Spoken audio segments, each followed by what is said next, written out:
அடுப்பான் பண்ணிட்டு உருளி வச்சிருக்கேன். ஹீட் ஆயிடுச்சு. ஆயில் சேர்த்துக்கலாம். பூண்டை சேர்த்துக்கிறேன். சேர்த்தாச்சு. பூண்டை கொஞ்சம் ரோஸ்ட் ஆகட்டும், பார்த்துக்கலாம். ஆயில் ஹீட் ஆனது நம்ம பூண்டு சேர்த்தோமா, பூண்டு வந்து பாருங்க நல்லா வதங்கிட்டு இருக்குது. இப்போ வதங்கும் போதே பச்சை மிளகா காரத்துக்கு அளவு சேர்த்துக்கலாம். பூண்டு வந்து சிம்ல வச்சிருக்கேங்க. எதுக்காகனா நம்ம வந்து கோங்கீரைன்னு சொல்லுவாங்க, புளிச்ச கீரைன்னு சொல்லுவாங்க. ஸோ இந்த கீரையோடைய பேர் வந்து பார்த்தீங்கன்னா இதுதான். ஸோ அதுக்காக தாங்க. இப்போ பச்சை மிளகாய் சேர்த்துட்டு உடனே கீரையை சேர்த்துருவோம். இதெல்லாம் மேலெல்லாம் வெடிக்க ஆரம்பிக்கும்.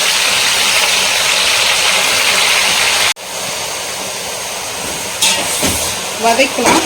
இதுக்கு தக்காளியெல்லாம் சேர்க்க வேண்டாம். புளி சேர்க்குறவங்க சேர்ப்பாங்க. நான் லைட்டாக தாங்க புளி வைக்க போகிறேன், ரொம்ப புளி வைக்க போகிறதில்ல. இதே கீரை வந்து புளிச்ச கீரை, இதே வந்து புளிப்பு சொல்லுவாங்க. இருந்தாலே நான் கொஞ்சமாக புளி வந்து ஆட் பண்ணுவேன். சும்மா ஒரு பிஞ்ச் அளவுக்கு வந்து புளி, அந்த டேஸ்ட் இன்னும் சூப்பராக இருக்கும். ஸோ இது நல்லா வதங்கணும். இந்த க்ரீன் எல்லாம் வதங்கிட்டு தான் நம்மளுக்கு ரெடி ஆகணும். வதங்கினதுக்கப்புறம் கல் உப்பு கொஞ்சமாக ஆட் பண்ணிக்கிறேன். கொஞ்சமாக கல் உப்பு வதங்கணும், பார்த்துப்போம். குக் ஆகிடுச்சிங்க. நம்ம இப்போ அடுப்பு ஆஃப் பண்ணிடலாங்க. நல்லா அந்த கீரை வந்து பார்த்தீங்கன்னா குழஞ்சி போகிற அளவுக்கு குக் ஆகிருக்குது. இப்போ அடுப்பு ஆஃப் பண்ணிடலாங்க. ஆற வைக்கும்போது, ஆற வச்சுட்டு அரைக்கும் போது கொஞ்சமாக புளி மட்டும் ஆட் பண்ணிக்கலாம். ஸோ இப்போ இது ஆறட்டும். ஆறினதுக்கப்புறம் பார்த்துக்கலாம். கொஞ்சமாக புளி சேர்த்து நான் அரைச்சிட்டு வந்துட்டேங்க. கொஞ்சம் தண்ணி தேவையான அளவுக்கு நம்மளுக்கு தண்ணி வச்சுக்கலாம். ஸோ இப்போ அரைச்சிட்டு வந்தாச்சு. இங்கே வந்து பார்த்தீங்கன்னா ஆனியன் வந்து நல்லா வதங்கிடுச்சுங்க. இதில் வடகம் தாளித்து சேர்க்கும் போது ரொம்ப சூப்பராக இருக்கும். நான் வடகம் மெத்தடுக்கு தான் கொஞ்சம் ஆனியனை ப்ரௌன் ஆக்கியிருக்கேன். இப்போ நம்ம அடுப்பு ஆஃப் பண்ணிடலாங்க. அடுப்பு ஆஃப் பண்ணிவிட்டு நம்ம அப்படியே சேர்த்துக்கலாம். இதுக்கு நம்ம இந்த மாதிரி வெங்காயத்தை மட்டும் நம்ம நல்லா ஆயிலில் ரோஸ்ட் பண்ணி சேர்த்தோம்னாவே போதுங்க. இந்த புளிச்சக்கீரை அவ்வளோ அருமையாக சாப்பிட்றதுக்கு வந்து பார்த்தீங்கன்னா டேஸ்ட்டு சூப்பராக இருக்கும்.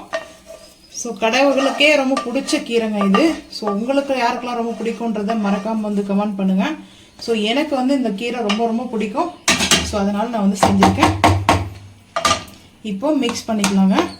மிக்ஸ் பண்ணிவிட்டு இது ஒரு வாரம்னா கூட கெட்டு போகாதுங்க. 1 வீக் வரைக்கும் நம்ம வச்சு சாப்பிட்லாம். இதுக்கு வந்து ரொம்ப ரொம்ப நல்லா இருக்குன்னு பார்த்தீங்கன்னா ராகி களி ரொம்ப ஃபேவரட்டுங்க. ஸோ ராகி களியோடைய இந்த புளிச்சக்கீரை கடையில் வச்சு சாப்பிடும்போது நான் மிக்ஸி ஜாரில் அரைச்சிட்டேன். நீங்கள் வந்து கல்சட்டி இருந்தால் அதில் போட்டு கடைஞ்சி எடுத்துக்கலாம். ஸோ அது வந்து உங்களோட விருப்பம் தான். ஸோ அவ்வளோதாங்க, ரெடி ஆகிடுச்சுங்க. இந்த ஈஸியான வந்து ரெசிபியை வந்து ட்ரை பண்ணி பாருங்கள். இந்த ஒன்ஸாவது ட்ரை பண்ணி பாருங்கள். இந்த வீடியோ பிடிச்சா லைக் பண்ணுங்கள், ஷேர் பண்ணுங்கள், சப்ஸ்கிரைப் பண்ணுங்கள். மறக்காமல் பெல் ஐக்கான் வந்து கிளிக் பண்ணுங்கள். அப்போ தாங்க நம்ம போகிற வீடியோ உங்களுக்கு நோட்டிஃபிகேஷனாக வரும். பாய்.